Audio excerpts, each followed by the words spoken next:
Oi pessoal, nós de volta com mais um vídeo sobre Bíblia. Hoje sobre Bíblia, sobre o Evangelho de João. Nós vamos refletir um pouquinho sobre a cura do filho do funcionário real, a cura do filho de um pagão. Jesus cura o filho desse funcionário real, que também é chamado de centurião. Esse texto está no Evangelho de João, capítulo 4, versículo de 46 a 54. É o segundo sinal de João. São 7 sinais. O primeiro é as bodas de Caná. O segundo agora, esse segundo sinal, é a cura do filho do funcionário real, que está em Lucas capítulo 7, versículo de 1 a 10, e Mateus capítulo 8, versículo de 5 a 13. Mas nós vamos ter como base o Evangelho de João, capítulo 4.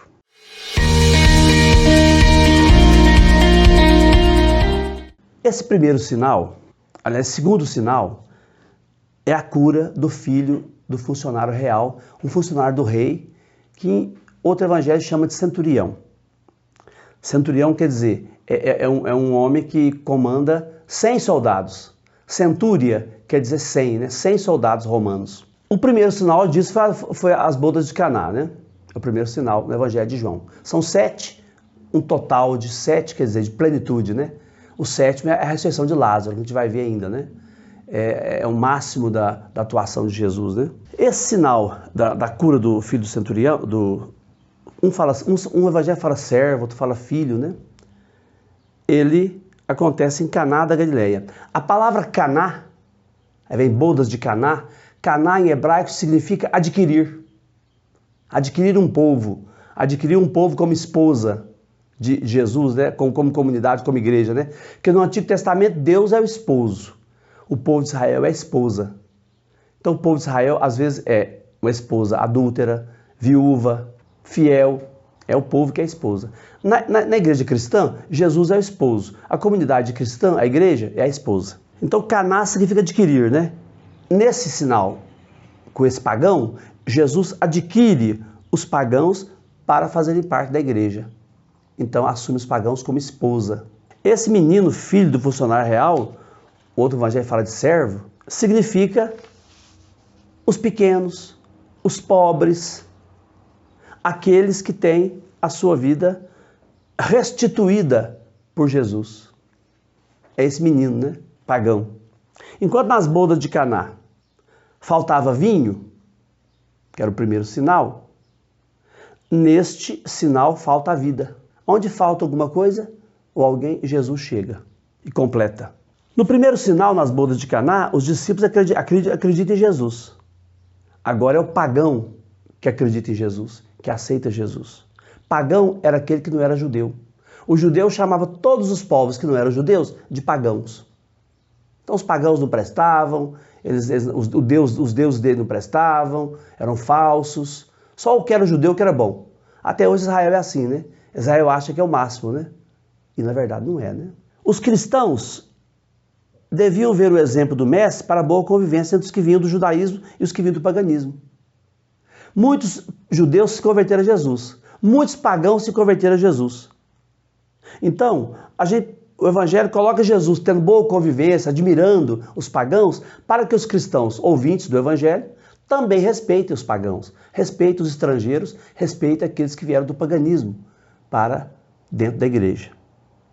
O funcionário real é um pagão, que não é judeu, portanto considerado impuro. Todo pagão era impuro. É um cara ligado aos poderosos, ligado ao rei, portanto impuro. As crianças eram impuras, as mulheres eram impuras, os doentes eram impuros. Então esse negócio de pureza e impureza em Israel era um preconceito muito forte e que Jesus superou. Por isso diz que não é digno para Jesus entrar na sua casa. O próprio funcionário real fala assim, olha, o senhor não é digno de entrar na minha casa, não. Eu sou estrangeiro, eu não sou digno de receber as bênçãos de Deus. Nós falamos todo dia na missa isso, né? Senhor, eu não sou digno que entreis em minha morada, mas dizei uma palavra e serei salvo. É tirado desse trecho do evangelho, que nós repetimos toda a missa. Eu não sou digno que Jesus entre na minha casa, mas ele quer entrar assim mesmo. Ele não veio só para os santos, ele veio para os pecadores. Então até os poderosos precisam se converter. Precisam participar do reino. Os poderosos não podem ficar fora do reino. Eles precisam do reino também. Jesus critica o funcionário real. Por que ele critica? Porque ele só acredita se puder ver sinais, prodígios, milagres. São João não fala milagre, fala sinal. Porque se você fala milagre, fica parecendo uma coisa extraordinária, estranha, esquisita. Então ele fala sinal, 7 sinais. Ele não fala a palavra milagre. Então Jesus critica o pagão porque ele só vai atrás de milagre. Aí tem a bem-aventurança famosa, né? Bem-aventurado quem acreditar sem ter visto. Bem-aventurado. Fé é acreditar sem ver, né? Então ter fé é acreditar sem a gente ver. O funcionário real dá ordens a Jesus, porque os poderosos eles se acham no direito de dominar os pobres, de mandar nos pobres. Todo cara poderoso e rico acha que pode mandar em todo mundo. Então ele dá uma ordem a Jesus, vai lá curar meu filho, por favor. Dá uma ordem, né? Eu estou acostumado a dar ordem para os seus funcionários, né? Aí dá ordem para Jesus. Este sinal critica os poderosos. Por quê? Os poderosos têm poder, mas são incapazes de dar a vida, de restituir a vida. Eles têm poder, mas não têm poder de dinheiro, de fama, de prestígio, mas não têm poder de dar a vida. O poder não compra a vida. Não tem como ressuscitar um morto, só porque o cara é poderoso. E os poderosos também morrem, também têm doença, dificuldade, contrariedade, né? Quando o funcionário real pede que Jesus desça a Cafarnaum, ele reconhece que a vida não depende do poder. Porque se dependesse dele, ele era todo poderoso.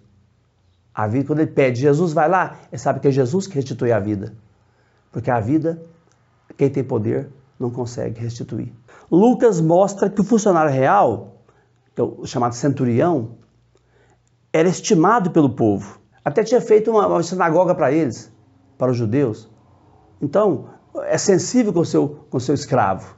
Lucas quer mostrar, também complementando o Evangelho de João, que aqueles que vinham do judaísmo precisavam enxergar com novos olhos os que vinham do paganismo. Ver com novos olhos os estrangeiros. Quem tem o poder de dar a vida, então? Jesus. Jesus tem esse poder. Jesus não vai a Cafarnaum. O funcionário real vai. Jesus não vai a Cafarnaum. Jesus comunica a vida com a sua palavra, porque é uma palavra criadora. Assim como a palavra de Deus. Deus, quando foi criar o mundo, falou assim, ó, faça-se a luz. É uma palavra criadora. Faça-se o homem. É uma palavra criadora. Então a palavra de Jesus, ela tem força. Jesus não precisa ir lá onde está o doente.